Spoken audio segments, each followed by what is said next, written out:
Ma Mission TV, le miroir du monde. Harry Magie. On a reprendre bateau. Oh, bakota qui prison, je ne sais pas si c'était lundi. On a reprendre. Nous avons batindaka bango na prison na mission qui ba boma évêque. Tu bi mutazo sa théâtre wana. Eza président soit disant wa mi bamba kombo na za kabila. Wa mi bamba kombo za kabila. Tu ba ka na prison so muto koti prison.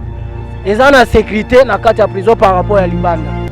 On a reprendre. Mais évêque comment bato oyo bakoti na prison pour le moment ezo salanga paso na zo senga bakonzi mboka. Évêque ndenga za prison na tozo senga ka sécurité na ye. Parce que ezo sala passe eloko wana ezo comme biso mingi mundaza na kati ya prison bomemi bato libanda ba criminel bo masquerade bango ke tokangi bango po bakende ko éliminer na kati nde yango tozo senga na mokonzi ya mboka yonde olobi na biso to comme état de droit eza na ba position bakendela yango ba ko bebisa so état de droit te po biso beto mona libanda na sima woto oh mais état de droit la kisa biso oh to mona état de droit te moto azoloba ke évêque azo soutenir le chef de l'état azo soutenir na nini bango ba mona ki passer muko na kendake pa Félix Tshisekedi passer muko na kendake pa Félix Tshisekedi te azolobela makambo izo marché bien te c'est mieux que Kabila a dégagé na mboka na biso ake na porte wana kuto ko bouger te ka bato wana ba utaki wapi ti place pavillon bachaki pasteur évêque mukuna bakota tina kati ba menacer porte ba menacer ba fenêtre ba bwakelega comme tu sois koina mayo mona na ibandela zo suka suka tokolokota après 3 jours eza théâtre Kabila zo ça na théâtre nayi azal ko muto koina mayo akomi na suka. Ma Mission TV, le miroir du monde.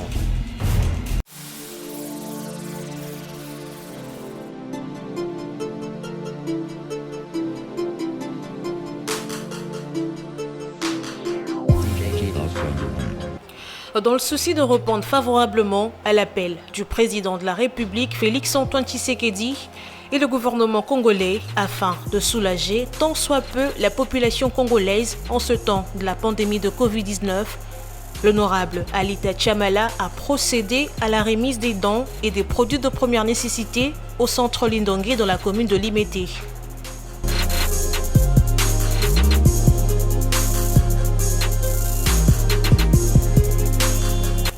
Toujours présent, mais représenté par Maître Frédéric Kwamba auprès du cardinal Fridolin Mbongo,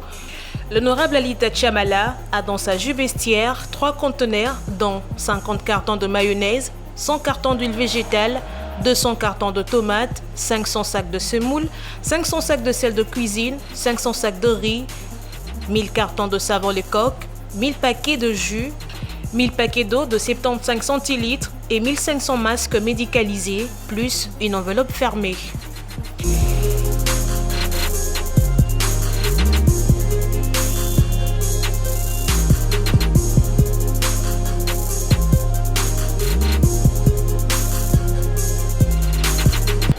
C'est pas un endroit de chrétiens catholiques, mais nous avons voulu utiliser le canal approprié.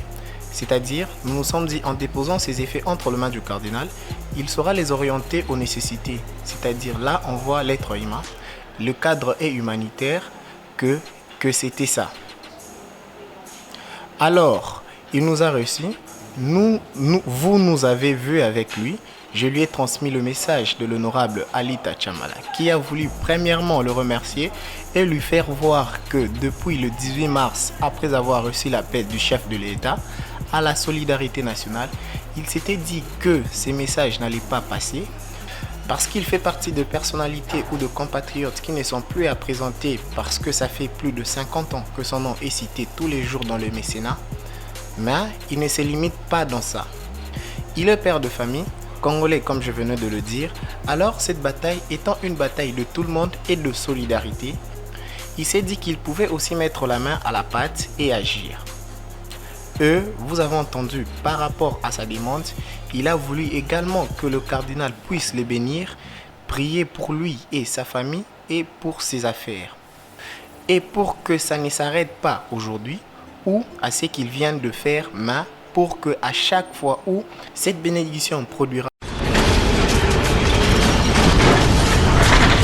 Ma Mission TV, le miroir du monde. Ma mission TV chaîne à référence, les miroirs du monde. Mbote na bande konyo so bota la biso partout dans le monde. Na confiance nyonso o vraiment. Bo mesana kopé sa biso na musala kitoko o vraiment to sel rabino bo sepelara vraiment. Surtout bande kona biso o bozali banda bolinga mboka na biso République démocratique du Congo. Yango tozo sala toujours musala na biso leki na bino mwana na bino ndeko na bino Martin invité sa fise sola likambo. Lelo na koi awa na bandal na église ya évêque Pascal Mukuna. Na sir bomo na ACK yango église ya évêque Pascal Mukuna. Toza vraiment na église na liboso ya porte oyo ezali na bandal ACK bandal. Donc place wapi évêque Mukuna ate ya kabandimi pour changement ezana kati ya mboka na biso République démocratique du Congo. Nasi après komona ba image nyonso ute koleka na TV lelo oyo évêque Pascal Mukuna azana boloko nde toloba azana prison ya makala. Alors malembe tozo zela ba makambu na ezala vraiment prêt toujours akosamba yango lelo ma mission TV tolobi toko ya lelo to sur la paix na ba frère na ba jeune ya ACK ya Bandal toza devant ya église ya ACK ya Bandal mbote ndeko ndeko kombo na nani kombo na ngai Frank Pembi. Frank Pembe. Alors, toza a wapi na lingi o éclairci non ba tusonga na lobi biente yope o lo babandeko tu ba talo balanda. Awa toza na église ACK ya papa pasteur évêque Mukuna. Ndi toyi awa na tongo martinale kanda eza makasi. L'air est grave. L'air est grave parce que banda bakanga kiye. Tu jusqu'à maintenant tozo mona makambo ezo marché bien te. Par rapport de quoi? Bakangi papa, bamemi na prison, mbangu sans mandat d'arrêt. Akei akotipe prison. Kokota papa na prison, après quelques jours, et komi makambo ake bakende ko boire les gaz. Na katia prison pour naza na vidéo. Au audio à salaki. À partir de 2h jusqu'à 4h. Directeur oya talaka prison azalaki wapi bagarde bazalaki te po toyebi na prison kuna libanda bagarde bazalaka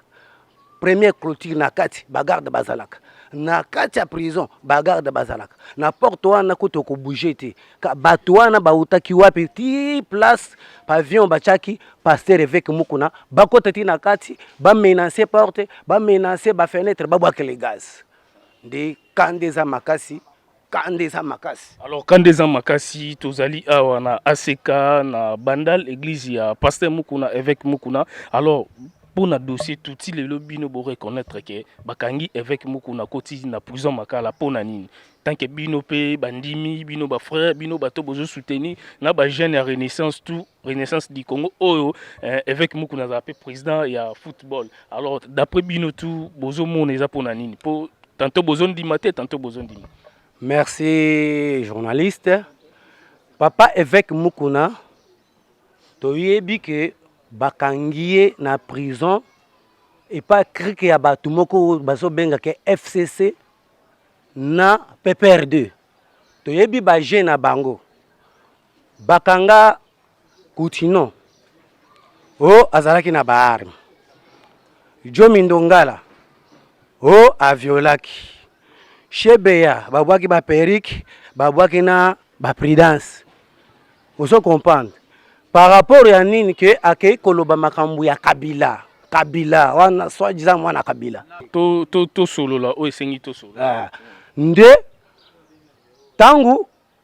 papa passer Mukuna annoncé makambu o ezo tambola na mboka eza bien te tozui président ya sika. C'est mieux que to sepela. To tambola ndenge makambo ekomaki ko marché en tant que bato FCC andimaki ko sangana na biloko wana epola mboka ezo marché bien te en tant que ndela no place wana lobby bato balanda très bien nazo lo baboye en tant que mboka tant que je président esika il fallait makambo y marché quand même normal vie ezala kitoko ba soda bafuta ma bien presque makambo nyose ezala normal président local andimaki ko sangana na biloko epola o ya gouvernement ya kala bamelaka makila so ya bato toyebi te so barezonaka ndenge nini bengi biloko epola mboka ezo marché bien te bazo blokaka baclé partout siko papa évêque mukuna en tant qu'aza moto ya molimo tango amoni ke makambo ezo marché te aza pona kaka église te aza pona tout le peuple congolais esali epasi asiliki abandi koloba quand même ba vérité bato wana basali crik na bango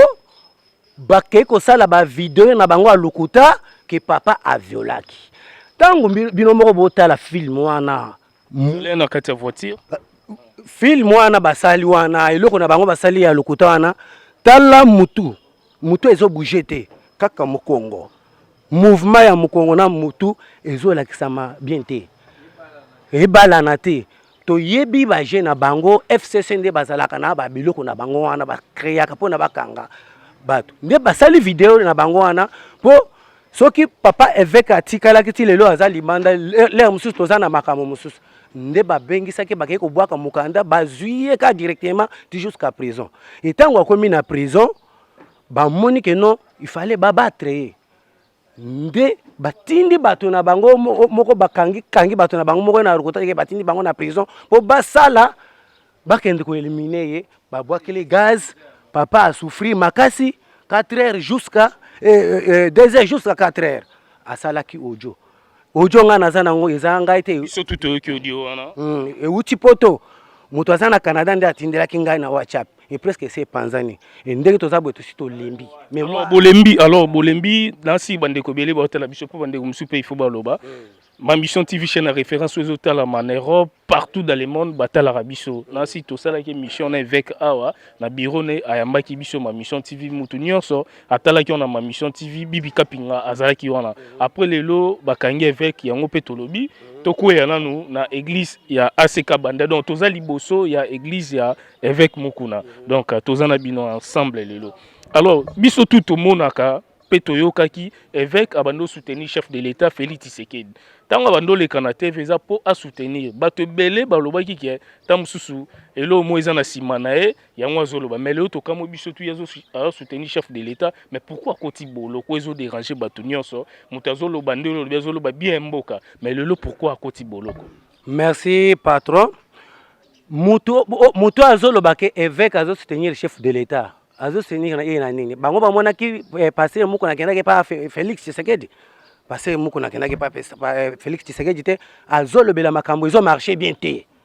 c'est mieux que Kabila a dégagé na mboka na biso akende parce que ata Félix mandat puis Félix esili biso ba congolais to sito yebike Kabila so azaka na mboko ko marché te Kabila fallait a dégager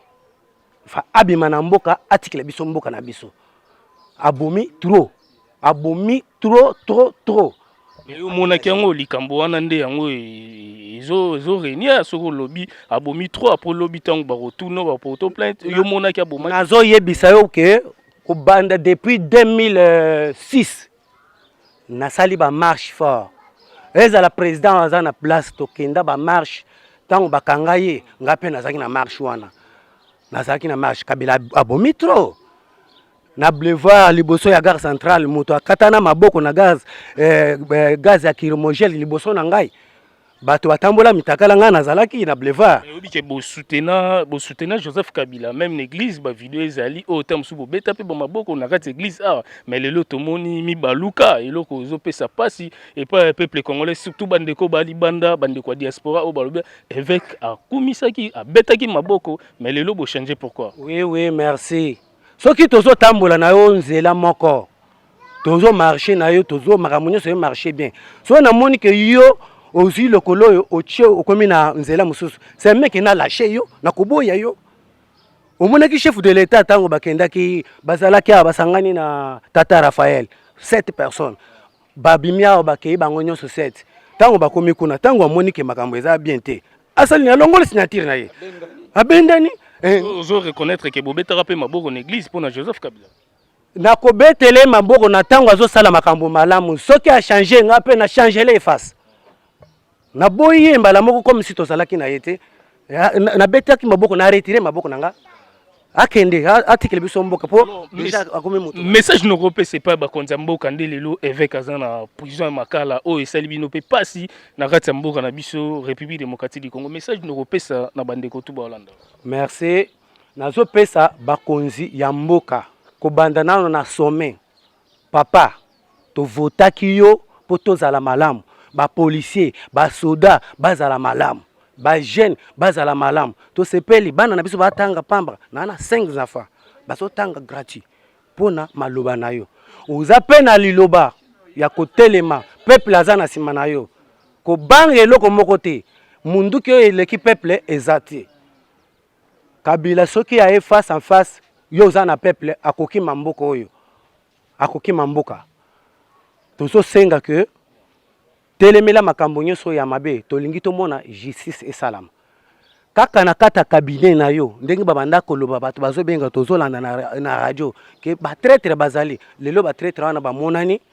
lokola bamonani bandana kokanga bango parce que FCC mobimba baza lokola bilanga na bilanga toyebi na intérieur babanda kokata banzete ya mike zete ya munene nde baya kokoya na ye na sima po akwesa nyonso toyebi basosola basi bayebisa bango bayekola konaje. Alors bayekola konaje toza bandeko baza awa mbote papa. Alors toza awa na ACK na banda liboso église ya évêque Pascal Mukuna na lingi éclairci biso to poussa na mwa boye na sir toza vraiment libanda ya église. Message étant que évêque Mukuna lelo o bozara toujours na simane aza na prison ya makala na ebité soko lobani. Message nanga izaki toza na regret ya makasi puisque na ndenge totangi na classe toyebi que non première invitation bakanga mutu te première invitation soki mutu asali teti qui a répondre te premier deuxième troisième de basale mandat mais oyo tozomona oyo toyebi te soki justice nini première invitation mutu ayeko se présenter ye moko bazwi bango basala nini bakangi oui bakangi mutu toyebi pe prison ezala place babombaka mutu mabe kokomela so mutu na prison te mais oya Congo tozo kamwa mokonzi ya mboka tala na likambo oyo mutu bakepo babombe na prison mais balandi yesu tin na prison isali biso passe tant que tu votaki bino pour que bobongisa mboka tokomona suba ba réalité ba makamba boité ndi yango tozo senga na mokonzi ya mboka yonde olobi na biso to comme état de droit ezana ba position bakendela ngo ba ko bebisa so état de droit te po biso beto mona libanda na sima ko oh mais état de droit la kisa biso oh to mona état de droit te ndi yango to senga vraiment na mokonzi no alande la justice na biso ne bazo mema makam ba la kisa biso que réellement état de droit ezana kati ya nini ya Congo pour le dossier papa na biso ndenge ba montrer ba image wana mwana mwasi wana atambula na mokili oyo ya sete puisque tamboli yo simbe na nzoto lisusu bende te nzamba lobi boye pouvoir eza na maloba ona oloba eza pouvoir makasi ye maya sokulaka na ebite so eza nzamba munda salaka yango mabele azonyata so nzamba mesala na ebite mais aye bareno system ko les alcoolo na ye namba oyo makambo ani eza lukuta banda kala mutu akufa Delphin Kanja akufa azalaki wapo asala nini apporter plainte siko lelo évêque quelque sa plainte pona soi-disant président pe bakotelaki to monende kwa ya musée bande kwa musée ba équipe bakotela papa c'est mensonge to moni mwana musée oyo asala émission ko bimane ba lever eleki na télévision na molere ba moni yango te bango mwana kabilo nani akota plainte obiso to yebite mwana kabila pe oyo eleki na sala émission na molere alobi bien non après basala te ça ta mikwa pona papa na ye azaki prêt mais oui oyo ba famille kabila to yebite famille kabila wapi puisque ngane na za boy ennemi ya papa na ngai atan ndena lo bono boy ennemi ya papa na ngai atana bomati bo kiti bo lobi ndenge nini akozala ennemi na ngai. Alors merci mbote papa na lingi yo pesa message talara tozali boso ya ACK na bandal église ya évêque Mukuna. Voilà, merci monsieur le journaliste ngai nazolobela pona likambo papa évêque vraiment renaissance du Congo. Fibo biso toza sima évêque Pascal Mukuna parce que azana makambo kitoko asala na Congo na Kinshasa na monde mobimba lelo kokanga ya pasteur évêque Mukuna ekamusi biso par rapport ya rumeur oyo etamboli ya ke bakangi na ka ya viol ezolekela biso na mita toza oyo mais eloko ezosalanga mpasi ya ke ntango bakangi évêque Pascal Mukuna batindi na makala na bloc ya bato moko ya FCC bon tellement que FCC mobimba baza na laboratoire mobimba ya komontelaka bato ba montage na bango ye moko papa na biso ntango azangi na émission na busolo alobelaki makambo alobaki FCC bakolemba te azangi net prophète net Jésus ntango ayebaki ke bakokanga ye Jésus anonsaki déjà ke mutu oyo akotekanga akowutaka na kati na bino ndenge moko ye mpe na émission alobaki bien nayebi ke FCC bakolemba te bakokontinue koluka ngai eza maloba ya papa évêque alobaki na busolo ntango basalaki émission na sango mais lelo président makala eza FCCT tomona président Félix Nemutu aza président mboka na biso mais tomoni lelo évêque akoti président makala oui lokola eza justice ya mboka ntango babengo na justice basambi biso batendre oyo c'est maintenant le procureur ou bien le magistrat oyo akotenir compte ya makambo abengisi soki amoni ke akotindo na makala yeka soki amoni akolibere yo kaka ozo kopana na ka ya évêque Mukuna eza makambo kutu etali ya makambo ya viol te parce que ye moko devant magistrat alobelaki ye ke nazosamba na mwa mwasi me nazosamba na FCC ozoko cela veut dire évêque bato bakangisi évêque eza FCC parce que comment ça fait-il mutu akesala plainte lobby lelo lobby kuna bato ya FCC bautilize mwana mwasi soit disant so ndumba so nani wana ake plainte akesala pe plainte devant évêque oyo aviolé avant kutu akesala plainte basala na vidéo na bango lukuta wana ozo comprendre mais eloko ezolekelanga pour le moment ezosalanga mpasi oyo nazosenga bakonzi ya mboka évêque ndenge aza prison wana tozosengaka sécurité na ye parce que ezosala mpasi naza na bapapier awa papier nini lisusu ozo comprendre ya Ari Magie ozo comprendre bato oyo bakotaki prison je ne sais pas si c'était lundi ozo kopana nzoka batindaka bango na prison na mission yake baboma évêque lokola évêque aza mobali abundi na bango lingolo bande bakangi Ari Magie bongo kasi eza babiloko moko bakangi ete batindi évêque batindele na mission yake baboma évêque ozo kopana comment ça fait-il na prison toyebaka ke na prison so mutu akoti prison eza na sécurité na kati ya prison par rapport ya libanda ozo kopana mais évêque comment bato oyo bakoti na prison les mêmes jours et d'ailleurs mais c'est le journaliste avant que batinda bato na prison balongolaki na bato na pavillon oyo évêque azalaki soko oza na information te avant que batinda bato na prison na pavillon 11 12 a soki combien na se trompe te balongolaki na bato mosusu na pavillon wana ntango bazolongola bato na pavillon wana évêque atuna bango me bolongola bato mosusu botikanga ndeni esengeli nga mpe na longo or ke bayebaki ke fo tolongola bato mosusu po ete batinda bato bango baya kosala mission na bango me nzambe akumisama parceke évêque aza ya nzambe ndenge tomesana kobenga ye aza ya nzambe ozokopa muntu asimbama na maboko ya nzambe mutu moko te akosimba ye ozokopana me bato bakoti mission na bango eza rate babundi na ye depuis 2 heures du matin jusqu'à 4 heures évêque a mobali abundi na bango abeti bamosusu ozokopana abeti bamosusu ozokopana me eloko ezosalanga mpasi FCC bakomi na suka oyo nga na oyebisa bango bakomi na suka likambo évêque Mukuna nazo asire bango nyonso bacholi na mai bakesimba esika basimbaka te bayebaki ke ntango évêque akoti na prison eza po ete babebisa plainte wana oyo boye makambo évêque asoulevaka or ke babosani ke kotinda évêque na prison eza ke bango nyonso bakoti na libulu ozokopana seke bazangi eloko ya kosala mission na bango eza deja ekomi na suka baza na eloko lisusu ya kosala te parce que toko otali bato ya FCC na mita oyo mbutu ekoteli bango mbutu ekomi na bango. Merci vraiment ndeko tozio mwata mulai nasi na ite so papa obaksa po tokoma pe toyaki juste po tosola na bandeko na biso o baza na bandal a ya ACK ya évêque Mukuna papa mbote papa journaliste na peso merci mingi ndenge oye po toloba Mukuna zapona ACK zapona batunyo spa za msala nzambe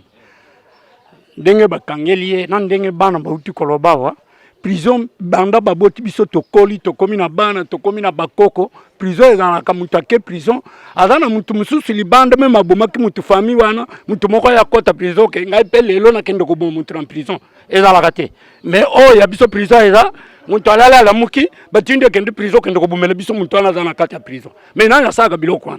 wana eza mitunu ifo to mituna biso nyonso mutu ake prison nasali likambo lelo nabomi mutu ifo nakende prison eza place bakokopesanga discipline mais quelques jours omona famille ya mutu wana bakoti kuna na kati ya prison na butu abomaki ndeko na biso mpe toyetoboma ye nano esalama te na monde esalama te eloko wana ezokamisa biso mingi mutu aza na kati ya prison bomemi bato libanda bacriminel bomaskare bango ke tokangi bango mpo bakende koelimine ye na kati ya prison eza likambo surtout bino bajeune fo bofongola miso mpo na eloko wana prison ezala place ya kobomba mutu asali mabe eza place ya kokotisa bacriminele na butu babuma bato te mpo lelo kokozala nete ngai meme yo bakangi yo ekomi na butu batindi mutu moko bapesi mbongo tozosala yo je kende obomela ye biso na kati ya prison eloko wana ekokosalama te teatre wana toyebi mutu azosala ngo toyebi mutu azosala teatre wana eza président soit disant oyo amibamba kombo naza kabila wana oyo amibamba kombo aza kabila amibamba kombo naza kabila kombo na tozosolola ndenge naza na kombo na ngai André sikoyo nakoki kobalola kombo teke nakoma mutu mosusu Jacob te mais komibamba kombo ebendeli ebe problème tozokende na suka mpo mutu soki akwei na mai okomona na ebandeli azoseka sukasuka tokolokota après 3 jours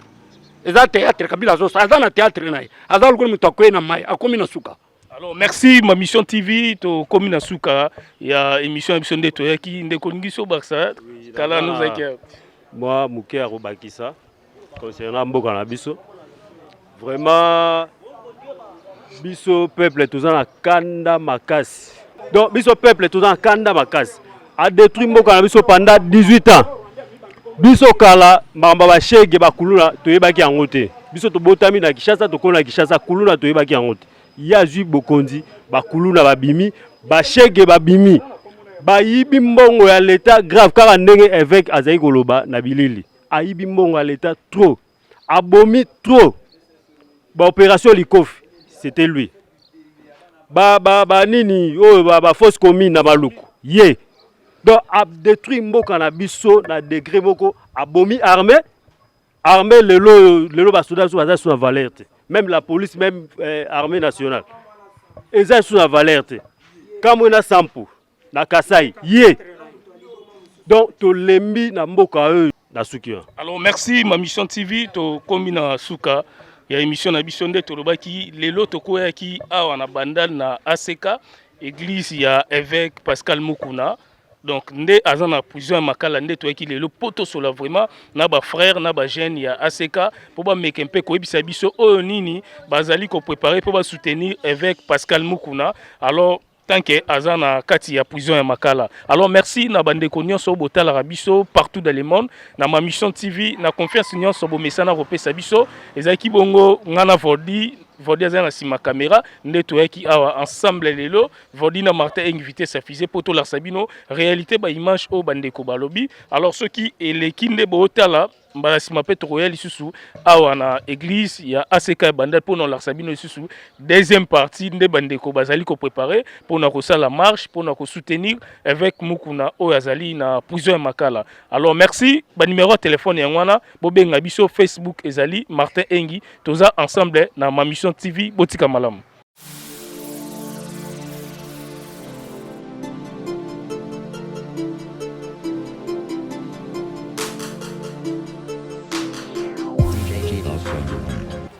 Dans le souci de répondre favorablement à l'appel du président de la République, Félix-Antoine Tshisekedi, et le gouvernement congolais afin de soulager tant soit peu la population congolaise en ce temps de la pandémie de Covid-19, l'honorable Alita Chamala a procédé à la remise des dons et des produits de première nécessité au centre Lindongué dans la commune de Limete.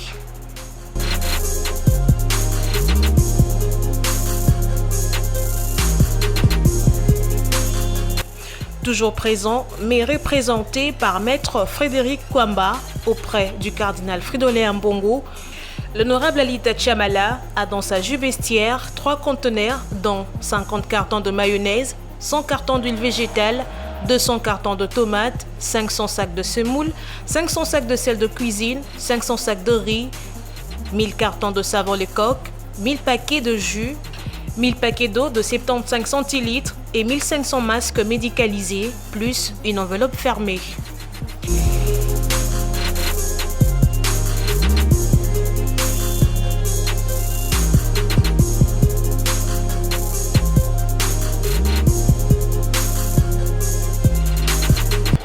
C'est pas un endroit de chrétiens catholiques, mais nous avons voulu utiliser le canal approprié.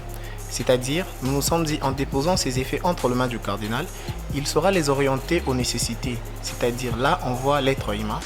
le cadre est humanitaire, que c'était ça. Alors, il nous a reçus, vous nous avez vus avec lui. Je lui ai transmis le message de l'honorable Alita Chamala, qui a voulu premièrement le remercier et lui faire voir que depuis le 18 mars, après avoir reçu l'appel du chef de l'État à la solidarité nationale, il s'était dit que ces messages n'allaient pas passer parce qu'il fait partie de personnalités ou de compatriotes qui ne sont plus à présenter parce que ça fait plus de 50 ans que son nom est cité tous les jours dans le mécénat. Mais il ne se limite pas dans ça. Il est père de famille, congolais comme je venais de le dire, alors cette bataille étant une bataille de tout le monde et de solidarité, il s'est dit qu'il pouvait aussi mettre la main à la pâte et agir. Vous avez entendu par rapport à sa demande, il a voulu également que le cardinal puisse le bénir, prier pour lui et sa famille et pour ses affaires. Et pour que ça ne s'arrête pas aujourd'hui ou à ce qu'il vient de faire, mais pour que à chaque fois où cette bénédiction produira, que le fruit de ses affaires, de ses travaux continue à être partagé entre ses frères ou les humains comme lui. Le cardinal est très ému par ces gestes. Il me l'a dit qu'il sait qu'en dépit de tout, il existe toujours des personnes qui sont sensibles à la souffrance des autres et qu'il était disposé à prier pour lui, à prier pour ses affaires comme lui-même l'a demandé, à prier pour sa famille et pourquoi pas pour moi qui les représente ici. Et c'est ça l'objet de la motivation de notre présence en ces lieux.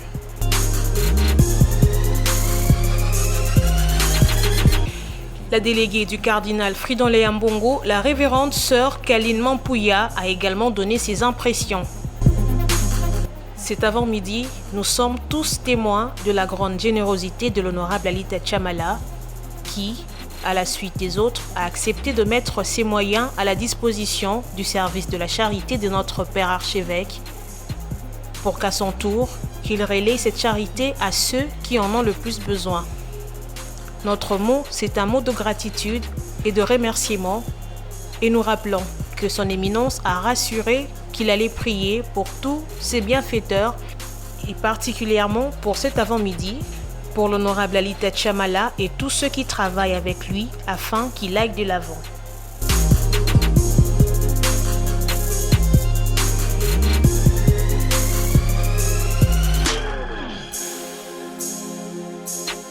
L'honorable Alita Chamala promet de continuer cet acte de bonne volonté très louable dans les prochains jours afin de soutenir les plus démunis.